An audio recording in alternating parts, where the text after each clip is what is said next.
Good morning, afternoon, and evening, everybody. My name is Nerijus Poskus, and I'm the VP of Pricing and Procurement at Flexport. Welcome to the 5th webinar series at Flexport, Decode Your Ocean Freight Fees. And thank you for joining. So today, we are going to cover the main types of ocean freight invoice line items with examples primarily focused on Trans-Pacific eastbound. There are a few examples from other trade lanes as well. Some of the most suspicious fees to watch out for. What to ask your forwarder when reviewing your quote or a contract. So, to begin with, why look at invoices? Quotations typically don't tell you the full story. Almost every single quotation you receive from a forwarder or the carrier usually have terms and conditions with references to tariff fees, additional fees, and subject to fees that might or might not apply. And every forwarder operates differently. So if you look at the invoices, it allows you to compare apples and apples a lot easier, and we're going to discuss soon why. One of the main fees for ocean freight is a base rate. So what is a base rate? A base rate covers all or a part of your transportation of cargo by ocean freight carrier. If cargo is traveling inland, such as Chicago, on rail transportation costs may or may not be included in ocean freight base rate. Most of the forwarders and carriers do include it, some of them separate it. The base rate is charged per container, and it fluctuates up and down over time as market shifts. So how does that work with market shifts? And why are your invoices usually very different than your quotations? One of the main fees that confuses people the most is GRI, or a general rate increase. In the United States, FMC regulations prevent carriers from raising their rates without 30 days notice. So most of the GRIs, actually all of the GRIs, are announced 30 days in advance. So if your rates are about to go up, there has to be an announcement from the carrier filed with FMC 30 days in advance. As a result, most of the carriers tend to raise their rates at the same time. Typically, it's the 1st or the 15th of the month. So let's take an example of the GRI. Let's say an ocean freight carrier, K-Line, has a rate set at $1,800 for argument's sake, say Shanghai to Los Angeles. They did announce the GRI 30 days in advance, as mentioned, for at November 1. So the GRI is announced for December 1, 30 days later, at the $600. That essentially means that a carrier has now a right to increase your price up to $600 as of December 1. December 1, the new rate will be $2,400, or actually up to $2,400, 18 plus 600. Why is it essential, and why is it so important for you to understand this? GRI is rarely implemented in full. Usually, when a GRI is implemented, and whether it's implemented in full or not, I am going to cover this in a second, but usually right after GRI, carriers often underbid each other as they compete for market share and erode the GRI over the course of the month or bi-weekly. So in this case, what you're seeing here on the left side is a sample moving a container, let's say a 40-foot again, from Shanghai to Los Angeles. At the beginning of June 1st, a price was $1,000. At the end of week 1, one of the carriers dropped the price. At the end of the week 2, someone else dropped the price. And then, July 1st, your price went up. You see the dotted line at the very top? That is a maximum GRI announcement, and the full solid line is where GRI actually got implemented. So when you hear your forwarders telling you that your rates are subject to GRI, and they would send you a GRI notice from ocean freight carrier, again, let's say at $600 a 40 foot. And at the beginning of the month, some of the forwarders would tell you, I have mitigated your GRI on behalf of you, client. It's typically not true. It's the carriers mitigating a GRI for everybody. The market decides on a price based on supply and demand. So when you get a quotation from a carrier or a forwarder, you should always ask if a quotation is inclusive of GRI or subject to GRI. What's essential here is at the time of quotation, GRI might be included, but at the time of gate-in date at the port or cargo on vessel, depending on the trade, the price that you pay is based on gate-in date at origin. Since most of the bookings are made 2 weeks in advance, at the time of quotation, your price or buying price for a forwarder might be very different than the price that is in the market at the time of gate-in. So let's say you received the quotation from a forwarder at the end of the month, and that quotation looked very, very good, but had terms and conditions, and it says subject to GRI. Cargo gated in already next month when the GRI was in effect. It was announced at, say, $600 a 40 foot.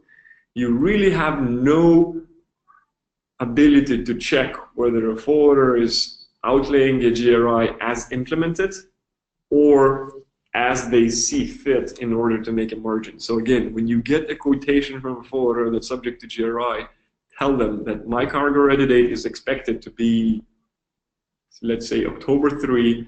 Make sure that the price that I'm receiving does cover any possible GRI for that specific date. Peak season surcharge.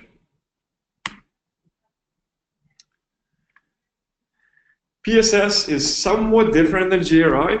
It's an additional fee on top of the base rate, while the GRI is a change to the base ocean freight rate by itself. PSS is typically only applied during peak season. And a peak season typically, as per our last webinar, happens pre-Chinese New Year, pre-Golden Week, late summer month. Again, it has to be announced by carriers 30 days in advance.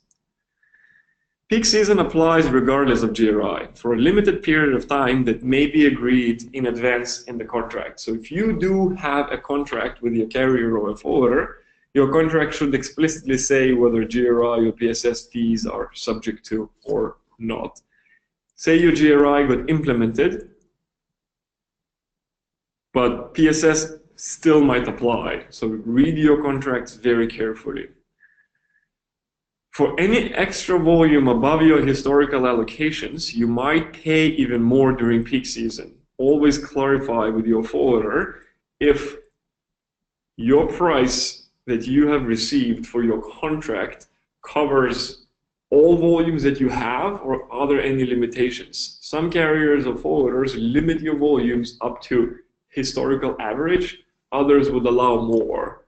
So let's take an example. You sign a contract for 1,000 TEUs from Shanghai to Los Angeles at a price of $1,000. Contract says the rates are not subject to GRI, but subject to PSS, capped at $200 a 40 foot. That might apply before Golden Week, as well as before Chinese New Year, and there are exact dates specified in the contract. There is also a language that says that carrier has an ability to limit your volumes under that contract up to 10 TEUs a week, or up to average historical support pre-peak season. If that is in your contract, that means that your fixed price may no longer apply during peak for a volume above your average. Yeah, and in that case, if you don't pay a PSS or a peak season charge, you might face increased total costs due to whether it's increased air freight, increased buffer inventory, or increased inefficiencies, essentially when you don't pay a PSS and it's subject to, your cargo is more likely to get rolled. Wanted to cover this one. Pitfalls at origin. There is one very important thing that I thought all of you should know. If you're importing from Europe specifically, which is transatlantic, origin terminal handling fee may be prepaid by your suppliers or may already be included in ocean freight. Why is it so important is a lot of forwarders negotiate shipping contracts with liners that include origin terminal handling in their ocean freight, but they would still charge an origin terminal handling fee to the supplier, but essentially have no additional costs associated with it, which then ends up being purely a margin. So if you receive a quotation from Europe moving to the United States, always clarify if an origin terminal handling is included in your ocean freight fee or not. And if it is, please inform your supplier in Europe saying that, look, while my Incoterm is FOB, meaning all origin charges should be paid by you, origin terminal handling fee is already paid by me, it's an exception, so please make sure that you don't pay that at origin. And while it sounds simple, there are so many cases that I've seen at looking at the invoices that clients are double paying for origin terminal handling at origin. Fuel. What is fuel? Fuel, BAF, FAF, or bunker adjustment factor is essentially the same thing. It's a fuel charge tied to oil prices set quarterly by the TSA for Trans-Pacific, and it varies for West Coast, East Coast, and IPI. Some of the ocean freight prices include BAF, others exclude BAF. I have seen cases where one forwarder provides pricing inclusive of BAF, another forwarder provides pricing that's subject to BAF as per TSA, and there is just a small print somewhere in the quotation saying that my prices are subject to BAF as per TSA. In this case, you're no longer comparing apples to apples. So again, please make sure you simply ask that. Low sulfur. Low sulfur is typically included in BAF. Carriers, to simplify, for Trans-Pacific trade lane, combine BAF and LSS, or low sulfur charge, into one fee. But some of the forwarders still separate it. So they have an ocean freight or a base rate. They have BAF, FAF, or a bunker adjustment factor listed separately, and they might have a low sulfur component on top of it. It varies by quarter. It can be anywhere between $10 to $25 per TEU, looking at the historical data. Again, quite important if you want to compare apples and apples. More and more forwarders actually include BAF in their ocean freight, especially if you're receiving a quotation with a validity of only 1 month or 1 quarter. For an extended quotations that are longer than 3 months, or the validity is longer than 3 months, BAF should always be broken down. Otherwise, that means a forwarder or carrier is hedging and taking a risk. And if they are taking a risk, they surely are building some kind of an insurance component. And then you are likely overpaying. Port security and carrier security fees. That's my favorite. So ocean freight carriers have an ISPS fee. What is an ISPS fee? After September 11, 2001, there was an initiative of the United States. A worldwide safety program was set up to combat terrorist activities within the ports. Various authorities made additional investments to implement safety measures, and in order to recover these investments, an ISPS, or International Ship and Port Security fee, was implemented for each container or shipment. It's actually charged per container. ISPS management fee.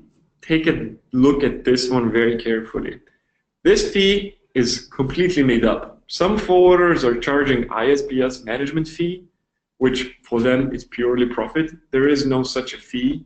There is just a way for them to charge more and just make more margin. There is really no administrative costs to manage a security fee. It's, yes, there are some costs to bill that fee, but like, again, make sure that if you see this on your invoice or a quotation, you push back. You should not be paying for an ISPS management fee. Destination terminal ISPS.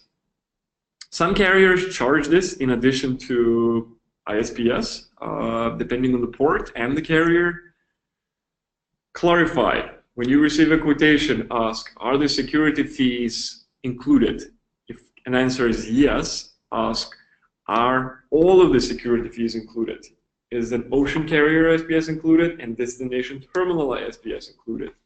The destination terminal ISPS is typically anywhere between $2 to $10 US, and some of the carriers don't have that fee and they simply have an ocean carrier ISPS inclusive of both. Document filing and admin fees. AES filing. This is an US exports customs filing fee. It's a service, but not necessarily incurred costs. That's what the forwarder has to do. They have to file an AES before shipment before a booking is made, and they typically charge you anywhere between $25 to $40 for it. AMS filing. That's an automated manifest system. AMS is used by US Customs to facilitate cargo arrival and release information for ocean, air, and rail. The fee for it is typically anywhere between $30 to $40 US, and this fee is charged per shipment or per bill of lading. Be careful. Some of the forwarders are charging AMS per container. That's a way for them to make more money. The AMS fee should never be more than 40, and typically is anywhere between 30 to 35, with 40 being quite expensive. CDDC charge is typically prepaid at origin, is cargo declaration data charge. You should not see this fee if you are importing on FOB terms. This should be prepaid by your supplier. ENS filing is essentially the same thing as AMS, just for European Union. The fee is anywhere between 24 to 40. ISF filing, also known as 10+2. Most of the forwarders charge an ISF fee for ocean imports in US if the forwarder is a broker. The fee for it varies anywhere between 25 to 50 US, and again, this fee is typically per shipment or per customs filing, so should only apply once. Important to mention, Flexport does not have an ISF filing fee. We do include this fee into our customs clearance fee. Essentially, it's simply sending information, 10+2. There are 12 data points that US Customs require, and then forwarders that are digital or electronic can do that basically at no cost. So yeah, that basically covers main buckets of the fees. Main takeaways should be GRI and PSS are the biggest pitfalls. That's where forwarders typically make money, and comparing quotations can be extremely difficult.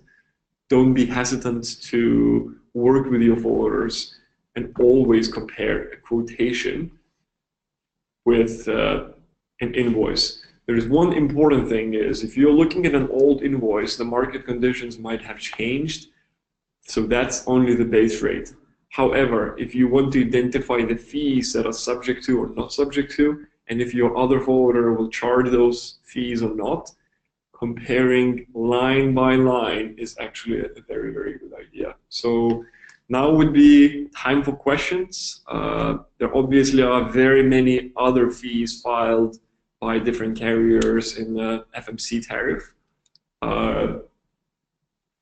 It's impossible to cover all of those, but those are the main buckets. So, all right.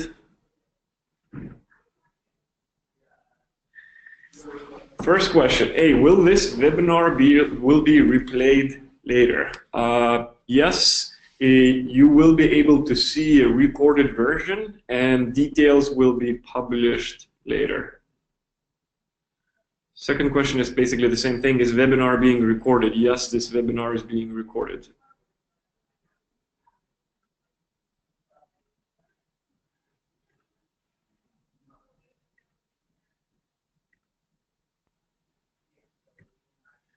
When is the forwarder the broker? When is the forwarder not the broker?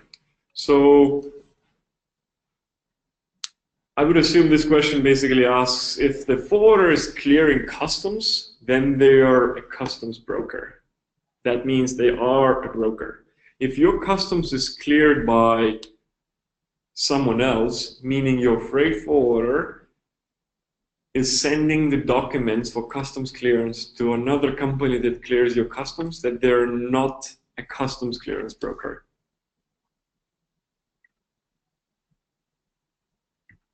There are many people asking if this is going to be recorded. Yes, just repeating this, it was recorded, and you will be able to see it again. What exactly do you mean by line by line?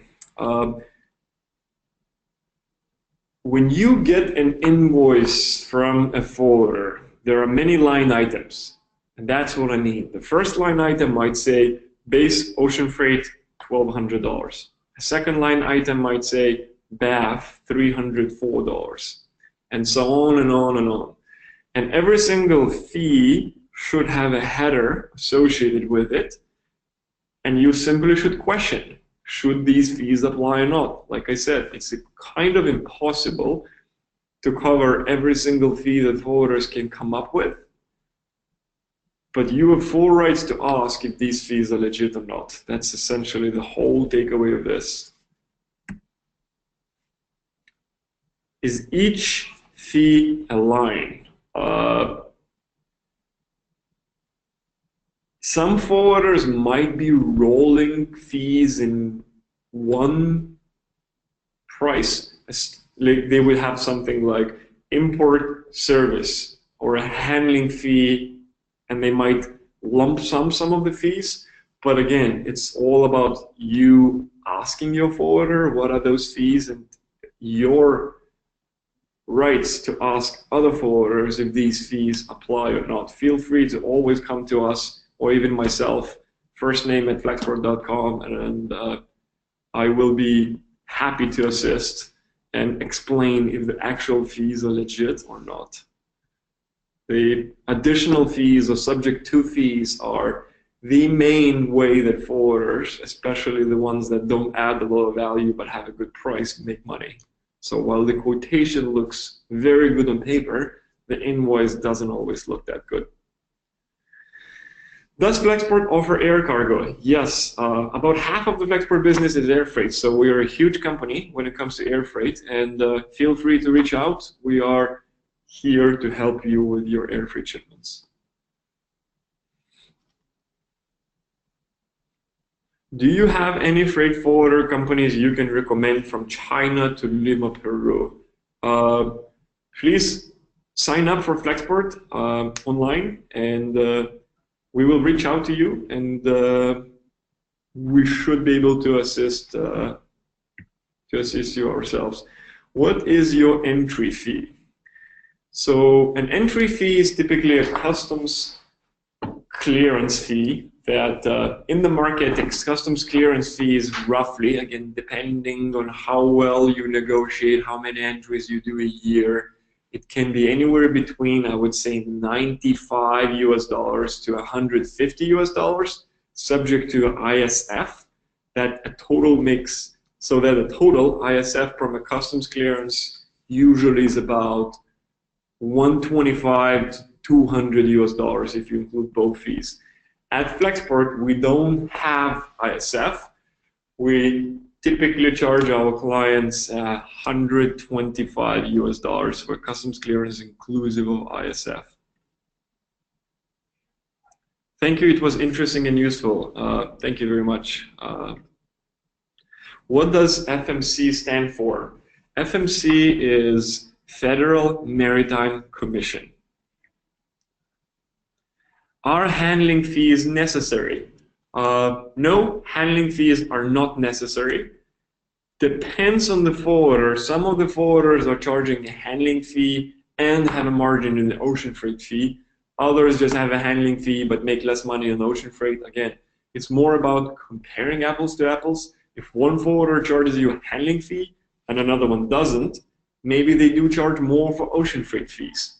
So when you combine all of those fees and you have true apples to apples comparison, it's easier to make a call.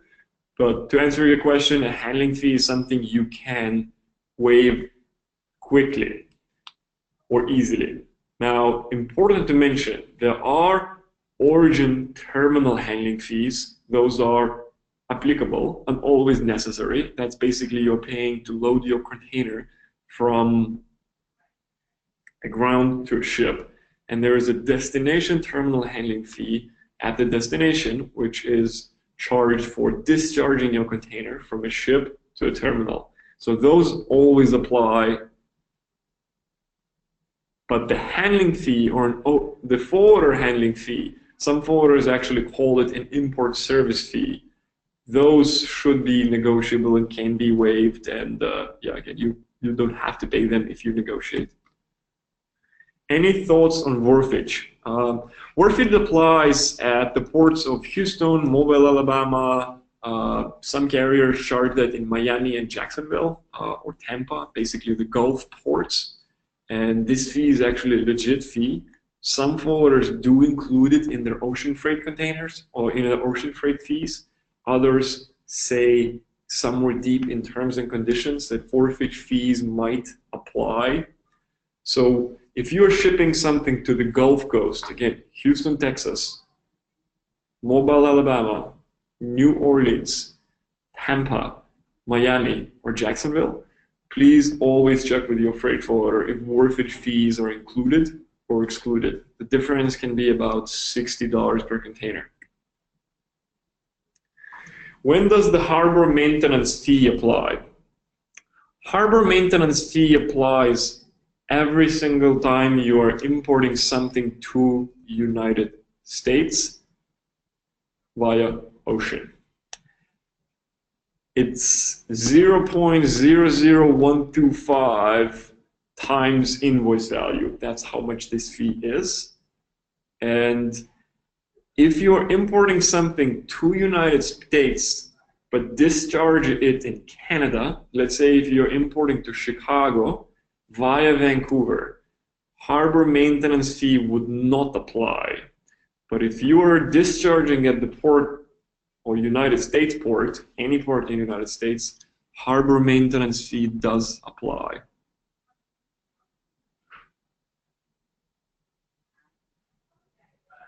So is this a general rule of thumb or based on Flexport practices?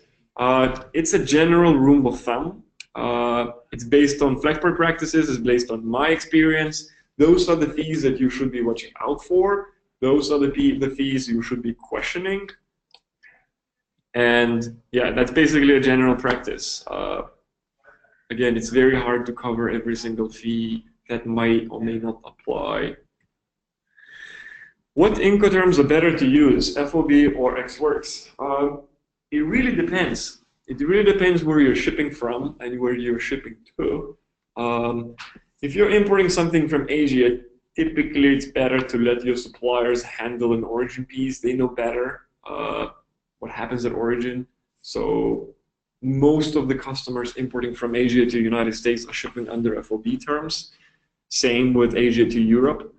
If you're importing from Europe to United States, it's much more likely that your Incoterm would be XWorks. It really depends. I would say about half of the clients are using XWorks for transatlantic, where 90+% are using FOB for imports from Asia. Is AMS paid at origin as well as destination? Great question. AMS, an automated manifest system, is paid at destination since AMS is a US destination fee is basically a US requirement. The forwarders have to pay AMS twice, once for master bill of lading and once for house bill of lading. So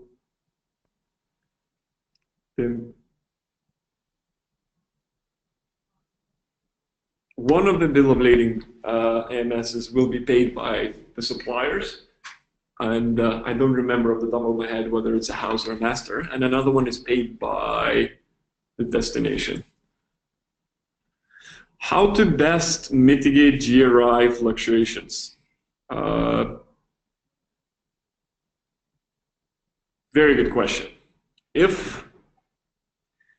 So the market is very volatile. Essentially, it's very hard to judge what the price is going to be at the time of shipment. And I understand that companies are trying to calculate their costs at the time of shipment in advance, and they're often pushing forwarders to include the GRI already in the quotation. In those cases, forwarders typically hedge, which is okay.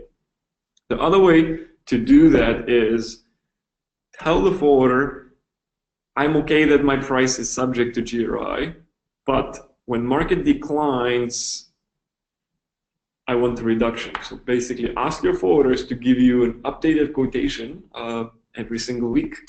And then if the market conditions change or GRI is slightly mitigated, you should get a reduced quotation.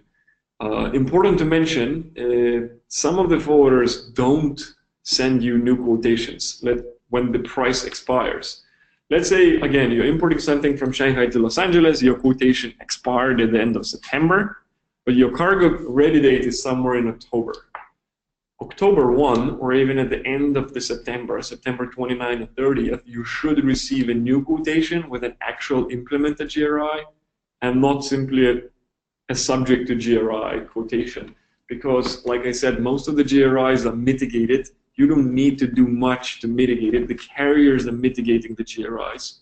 The forwarders are the ones who usually are not passing on the reductions onto the clients. So again, at the end of the month or just before the GRI is implemented, push your forwarders to give you a new quotation inclusive of the new GRI.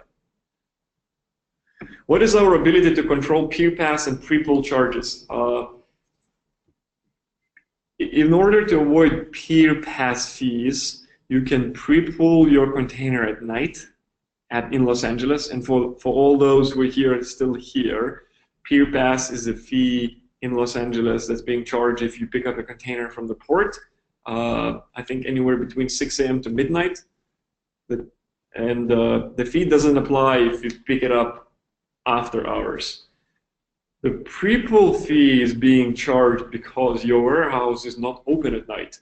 So if you have a warehouse, an ability to have a warehouse that's open at night, pre-pull fees should not apply. So the way to avoid paying a peer pass and the pre-pull fee is have your warehouse open at night. Let's say send the trucker at the port at 2 a.m., 3 a.m., deliver it to your warehouse at 4 a.m., and peer pass will not apply and pre-pull will not apply. How can we best compare Flexport quotes to other freight forwarders? That's a good question. It's a wide question. The best way to do it is, again, ask when you are comparing one quotation. It doesn't even matter where it comes from with another quotation. Don't just do it by yourself. If you see some fees are named differently, just ask forwarders. Look, I see this fee with another forwarder. Does this apply? Yes or no? That's basically the best way to do it. Is there any advantage to ask the invoice in specific currency? Depends where you make a payment. If you are a company based in the United States and you are shipping on FOB terms, it's best obviously to pay you in US dollars. It's best for everybody. There are no exchange fees since most of the ocean freight fees are paid in US dollars. If you are importing in Europe, some of the fees, such as destination terminal handling in Europe, the forwarders pay that in euros. So if you pay that in US dollars, you might be overpaying. So if you do pay in US dollars, just make sure that the conversion rate is not more and the forwarders are not benefiting from the conversion rate. But typically, again, it depends on how your company is set up. Do you choose your broker for each shipment, or is it per year like a bond? You basically need to have your customs clearance broker, and that is your customs clearance broker. You basically have to give them a power of attorney. And I don't remember exactly, I think you can have 2 customs clearance agents at once, and if you want to have more, you have to let one of the older ones go. But typically, best idea is to have 1 customs clearance agent or broker that would clear everything for you. Can you go over typical origin fees on ex-works terms from China? So typically, the origin charges in Asia are the trucking fee from the supplier to the port, the origin terminal handling fee, which means basically you pay for loading your container on a ship. It's the seal fee, that's like $6. There is a bill of lading fee that basically is charged by shipping lines, 500-600 CNY or RMB. There is a booking fee, which is similar. There is some ports in Asia would have a port infrastructure fee, but depending on the port, Yantian has more fees than, let's say, Shanghai. And if you're importing from Shanghai, there might be an additional terminal fee for the port of Yangshan. So there are 2 terminals in Shanghai, Weigashao and Yangshan. Weigashao is the old port, basically in the middle of Shanghai. That port does not have that fee, but the largest ships are only coming to Yangshan. But that terminal is a little bit further away from the city, actually like 40-50 miles away from the city. So there is an additional Yangshan terminal fee that basically covers all origin fees. There is also export customs clearance, but that's... Does Flexport takes care of US customs clearance? Yes, Flexport is a licensed US customs clearance broker. Hey, is there a reason why some quotes detail fees such as VGM, port congestion, document, while other quotes do not list these items? So some of the carriers or forwarders include these fees in their price. Let's say there might be a port congestion fee in Oakland, and if you get a quotation from one forwarder, they might not list it on the quotation, but bill and say there is a congestion fee, but that's why their trucking fee was so cheap. While other forwarders simply include port congestion fee at their trucking price, and they don't charge you for this fee. Again, the best way to do it is compare your invoice and go line by line and see, is this fee applicable? And VGM fee is also a legit fee. It's actually, I forgot about this one, that's paid at origin. Oh, still have a lot of questions. Is it possible, legal, that afterwards more fees are added than the quotation is mentioned? So that all these subject to fees are filed somewhere in FMC tariff. There are not just random fees being added. So yes, the fees can be added as applicable. Let's say if your cargo was heavier than expected, a heavyweight surcharge might apply, and it was not listed at the time of quotation because we didn't have, or a forwarder didn't have the right information to give you a quotation. Some forwarders are much better at it, others are much worse at it. The rule really works. If it looks too good to be true, it usually is. So maybe that kind of answers your question. It's legal to add more fees as long as those are filed and they're referenced in their quotation. And again, there is terms and conditions. That's how those become legal. What about DTHC and carrier security charges for shipments to from Europe? So to from Europe, let's say first from Europe. So if you're importing from Europe, like I said before, origin terminal handling is typically included in ocean freight, so make sure your supplier doesn't pay for it. And DTHC is the US terminal handling fee, and some of the carriers include that in their ocean freight, others also don't. So just simply make sure it's included or excluded. At least you know if this fee is included or not, so you can make it a better price comparison.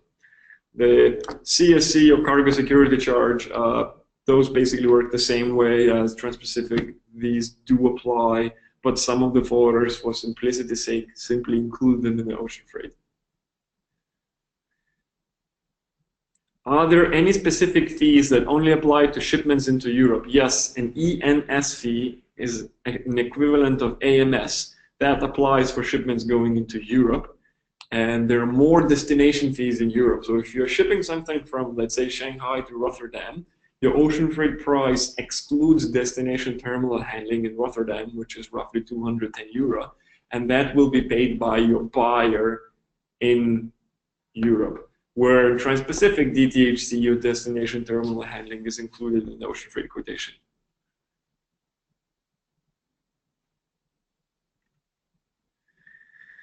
Are you a freight forwarder? If not, do you have recommendations? Yes, we are a fully licensed customs broker as well as a freight forwarder, legally moving freight end to end. If a supplier refuses to pay for AMS, is the importer charged AMS twice? Depends on the forwarder.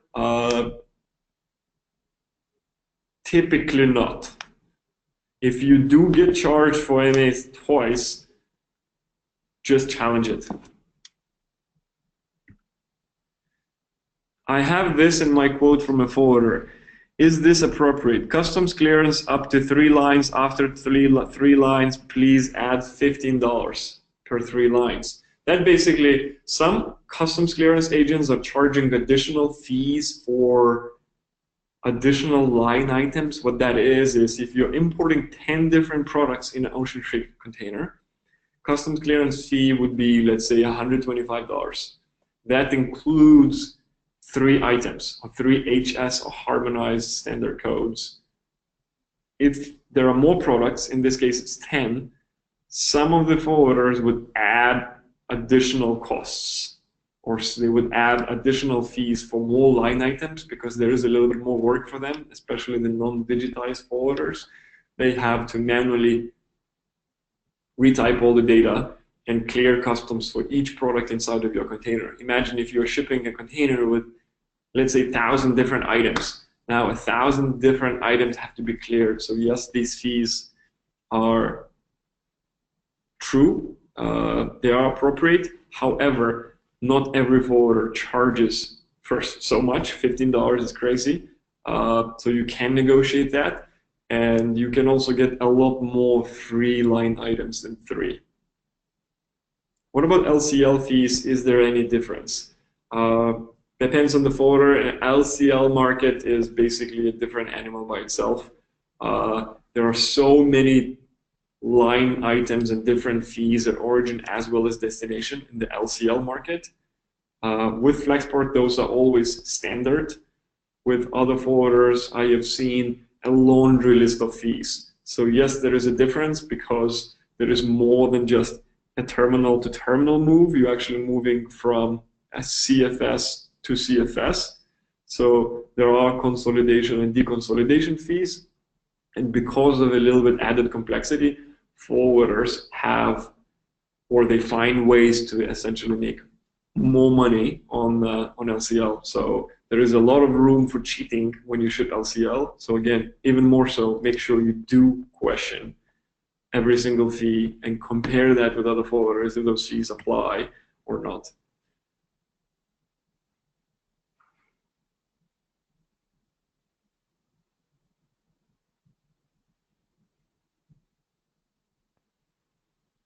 Are you able to book courier shipments via the Flexport platform, example UPS and FedEx? Not at this point. If the shipment is very small, a courier fee, that would not be handled by Flexport today.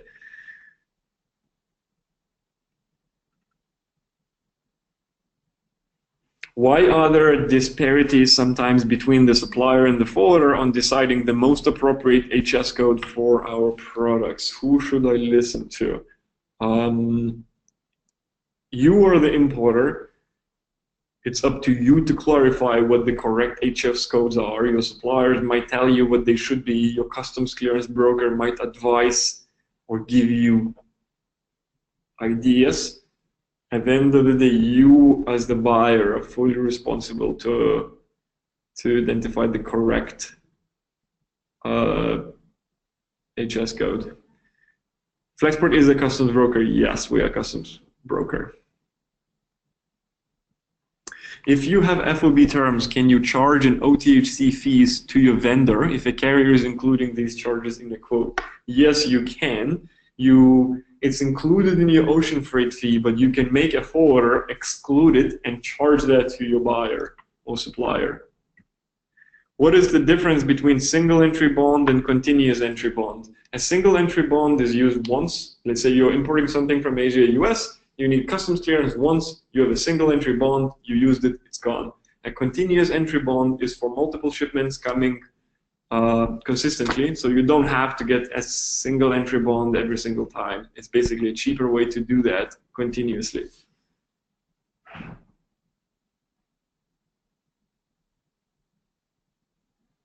How can we make sure that customs value is properly declared by the Chinese company on the invoice? We have noticed that in many times the commercial invoice is not equal with the invoice the company is actually paid for.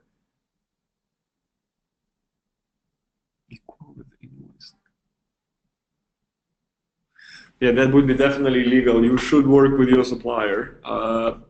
That's between you and your supplier. What is the typical payment period? Do they actually enforce the late payment penalty? Depending on the forwarders, they might or might not apply the late payment penalty. Based on your credit terms with the forwarder, you might have a credit 15 to 30 days. Some customers don't have any credit and have to pay upon arrival. It really depends on your credit terms. When is air shipping better than sea shipping? Is it a certain size, weight? It's all about speed. If you need your goods quickly, 2, 3, 4, 5 days in the United States from Asia, obviously the only way to achieve this is air freight. If speed is not the issue and cost is, then you can send even a small shipment by LCL, and typically that is going to be cheaper. If your goods are very, very small, like 100 pounds, air freight is typically even cheaper than LCL. But if it's more, LCL might be the way to go. And I could talk about this for a while, so my suggestion would be sign up for Flexport, and one of our representatives will help you. Can we assume that Flexport will never charge these suspect illegitimate fees that you were warned us of? Yes, we don't charge illegitimate fees, so our quotation, what you have received from us, is what your invoice will look like. If invoice is different, it's usually for an additional services that were provided, such as, let's say we quoted you a trucking move from Los Angeles to Carson, California for a live unload, meaning that container has to be unloaded live within 2 hours, but then your warehouse at the destination said, no, that doesn't work. I need this container to be dropped. And you can pick it up only next day. The additional fees might apply. But typically, if everything goes as planned, there are no additional fees. What is the difference between going with air freight and going with something like UPS or DHL Express?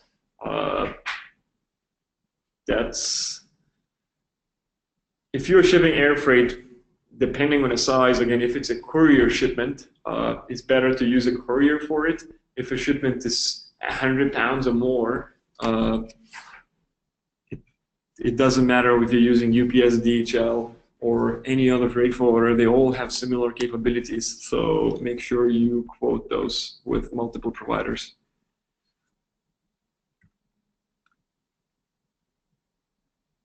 ISF filing fee. Is ISF filing fee different from ISF entry fee? No. This should not be different. An ISF filing fee or ISF entry fee should be the same thing.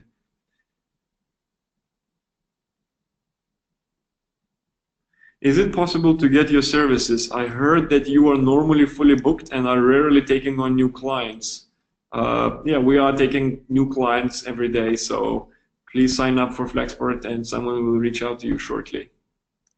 What is the difference between LCL and FCL freight? And LCL freight is less than container load, so if you're shipping something that's not full container, let's say half or less, why pay for the full container? You could compare that to a lift line or an Uber pool. Do you combine shipping? I guess that's a question if we ship LCL and combine multiple shippers. Yes, if you're booking LCL. No, obviously, if you're shipping FCL.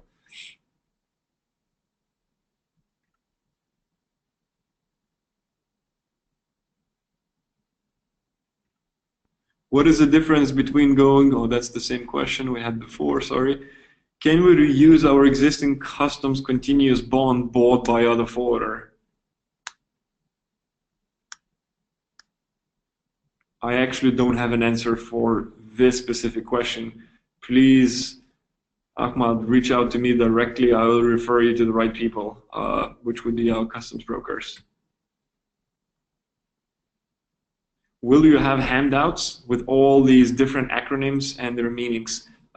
Yes, our database is expanding and we have more and more information on our platform where people can reach out. So obviously we plan to have all these different acronyms and fees in our platform.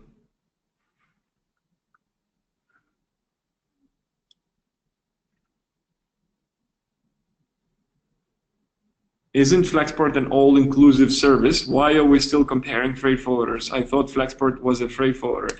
Yes, so Flexport is a freight forwarder. If you are using Flexport, our fees are fully transparent. What you see is what you pay. This is more for others that are just either hesitant to change forwarders or would like to learn and see if their quotations are real and if they should be, if the fees are legitimate or not. But with Flexport, if you're already with Flexport, like we are not afraid that you compare Flexport services with others. You obviously have the right to do so, but we promote transparency. I want all existing and non-existing customers know what fees should and shouldn't apply. And if you're using a different forwarder, some of the fees that they might have might not apply. And if you are being approached by other forwarders that are, in some cases, their quotations might look very attractive, but when you receive an invoice, it's likely to be different than a quotation.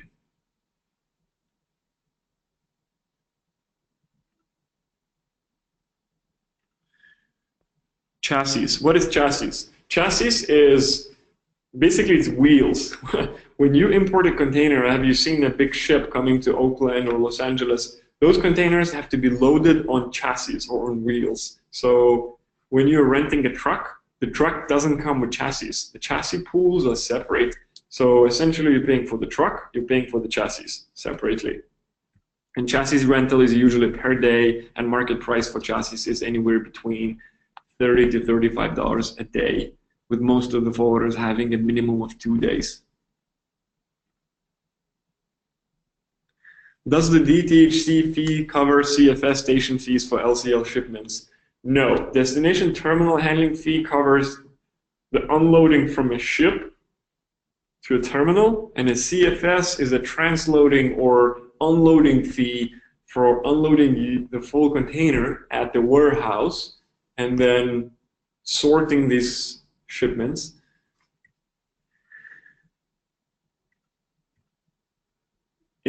Are there any extra fees for dangerous goods? Yes, if you are shipping dangerous goods, please always say that to your forwarder that you are shipping dangerous goods. And some dangerous goods have additional fees, higher fees than others. So my best advice would be always provide an MSDS, material safety data sheet, to your forwarder, and in advance ask them what are the hazmat hazardous fees that will apply for the shipment.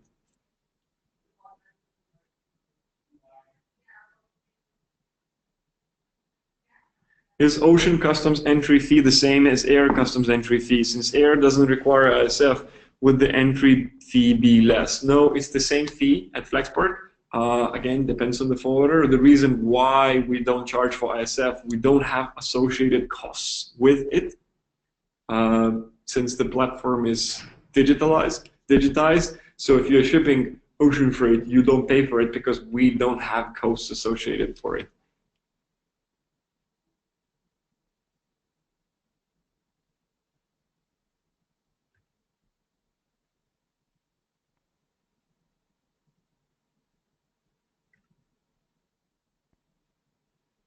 Is it ever difficult to get a complete invoice before a contract is signed?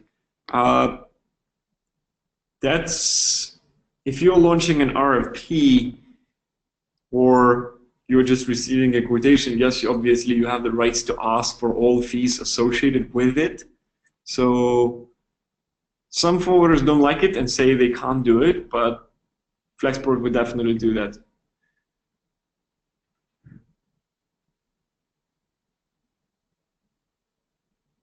May I ask, how would you recommend comparing freight forwarders if I haven't shipped with them before and therefore don't have a prior invoice available for comparison? Presumably, I can only compare quotes then, right? Yes, that's definitely an assumption that you can only compare once you have an invoice on hand.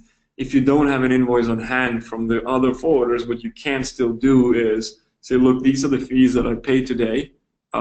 Will this fee apply or not? And do you have any additional fees? And that's another way to do that.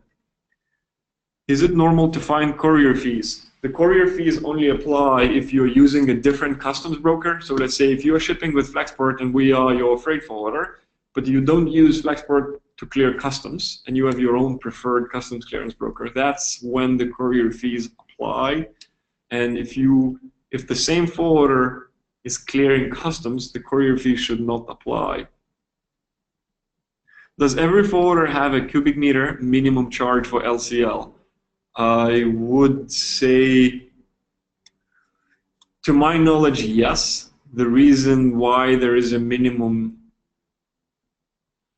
is if you have too small of a shipment, it just costs too much to touch and handle it. So there has to be like a minimum fee to make sure that it's worth for you and the forwarder to ship it via LCL. If the shipment is too small, below the minimum, it's usually better to go by air freight, and that's why there is a minimum.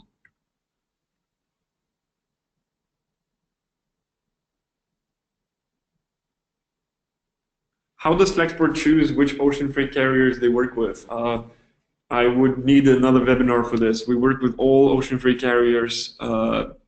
There are core carriers we work with, but basically depending on where they're good at and which ones are core carriers for Flexport, we choose the carriers. But again, we don't discriminate carriers.